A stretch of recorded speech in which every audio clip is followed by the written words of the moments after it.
Yeah, just disappointed. I thought that we started the game really well. We felt that we could have had a couple of goals and in the lead and had a bit of a lead, but we did it. And the longer the game went on, there was stretches of the game and that we kind of lost control of it.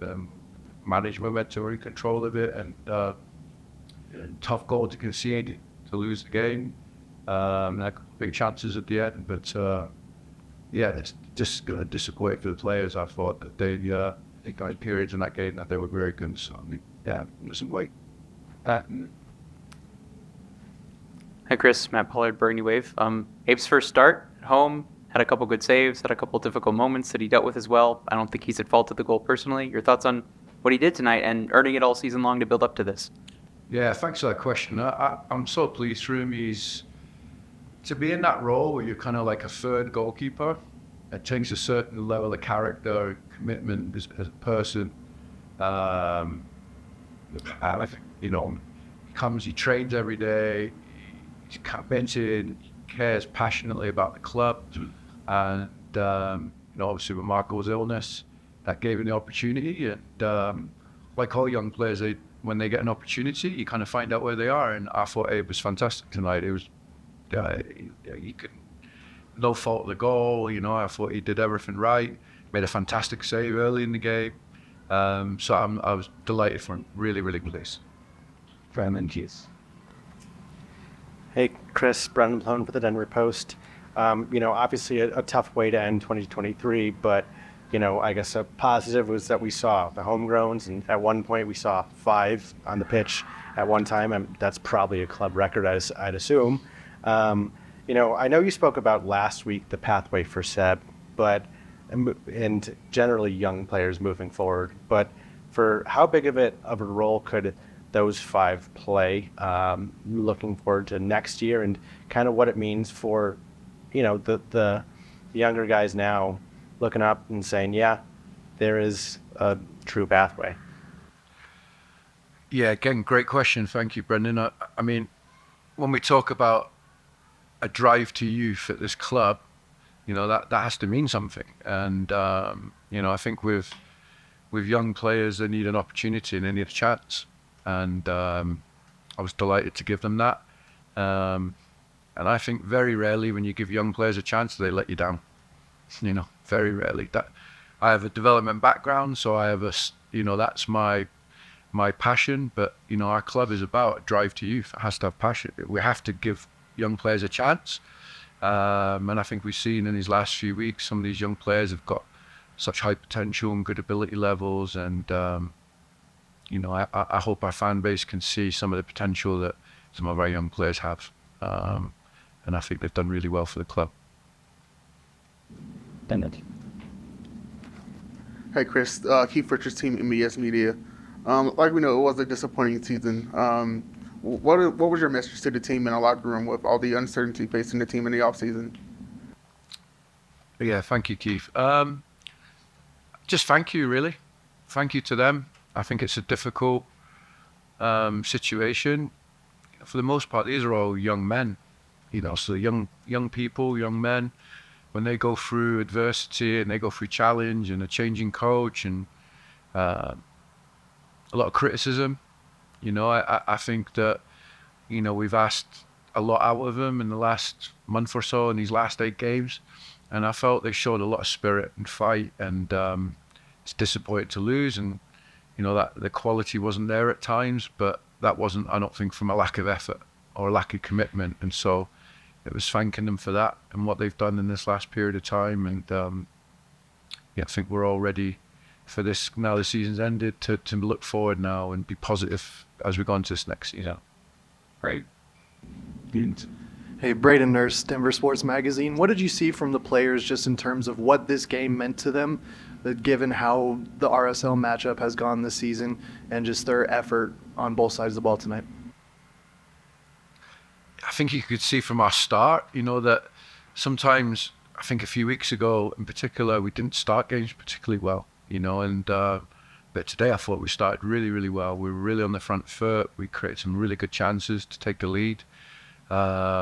And that's a little bit with the confidence of the group, but that's also the what this game means. It's a derby. We talked a lot about that. That I think that the biggest thing with Salt Lake is you have to match the effort and the intensity, and we call it earning the right to play. And that was a big emphasis going into this game. We have to earn the right to play in this match, and I thought that we did that. There were some periods where that kind of dropped off. But saying that, Salt Lake created very little in the game, to be honest. They had the one ball that went across the box in the first half. Abe made in the second half, Abe made a good save.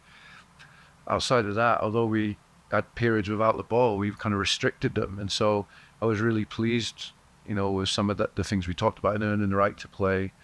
And they did that. And goals change games, and I think if we get that early goal, some of those chances we had, I think it looks very different. But we didn't. And like again, I would say, I hope people could see that the spirit and the effort and the intensity was there. Chris, could you speak on Ollie's performance tonight and just throughout the season? Obviously, as a homegrown, he's been part of the system for so long. And as you said, you have a developmental background. Through that lens, what have you seen from him leading up until this point, including his contributions with Rapids 2 all season, and kind of just the man and player you've seen him become through the years? Yeah. I was delighted that Ollie earned this opportunity tonight, and he's earned that through Rapids 2. And I think if you look at his background, we talk about a pathway and a background. Ollie played very little football. He had gone to Germany, was struggled to play due to rules and regulations, I think. Then he came back. It was kind of the COVID year. He didn't really play. He couldn't go on loan, or there wasn't a second team at that point. So he hadn't really played a large number of minutes. This was the first year we were really able to provide him a stable environment. He was injury free, and he's played, I think, 2,000 something minutes. And so you've seen what his growth and confidence has grown from that. And so he's earned this opportunity. I thought he's trained well this week. And I thought when he came into the game, he did really well. He didn't look out of place at all. So when we talk about pathways and we talk about young players, they're all on an individual thing. And Ollie's had injuries and Ollie's had different things that haven't allowed him to get to that point. But now he's had a year of growth and development. And I think everyone could see that there's big potential there. Coach, while of course there's so many positives to take away, still at the end of the day, it's still a loss to RSL. It's the fourth time this season, a new high for either team in one calendar year.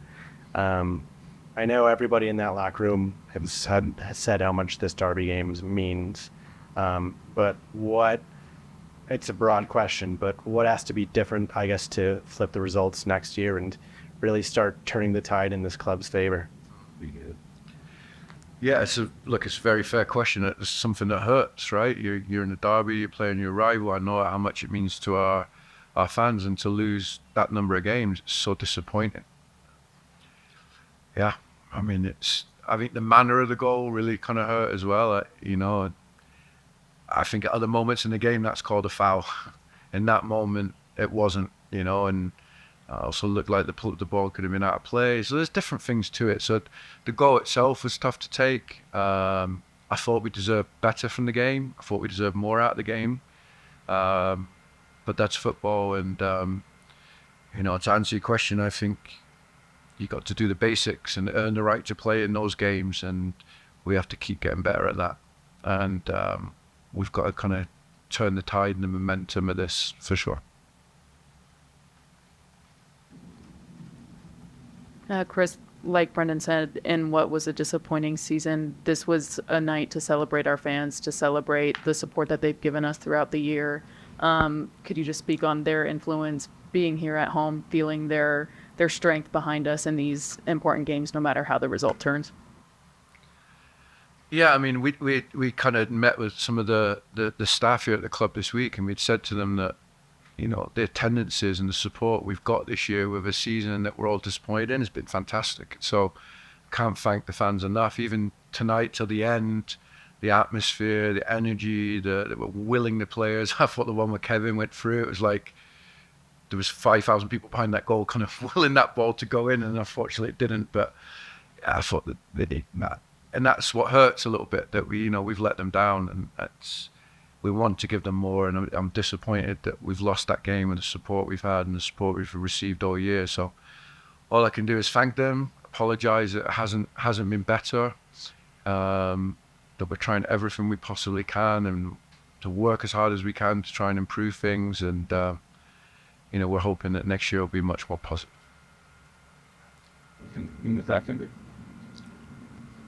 Chris, I'm aware that I'm being that guy with this question. Do you think you'll be back next year, and in what capacity do you want to be back next year with the club? I certainly hope so. I have a contract with the club for an extended period of time. What capacity that is, that's to be decided. I don't control those things. And as I said before, in terms of this interim role, it's just putting all of our energy and commitment into the players and trying to get the most out of the performances to get the results for our fans. So, we'll kind of see what happens. I don't have control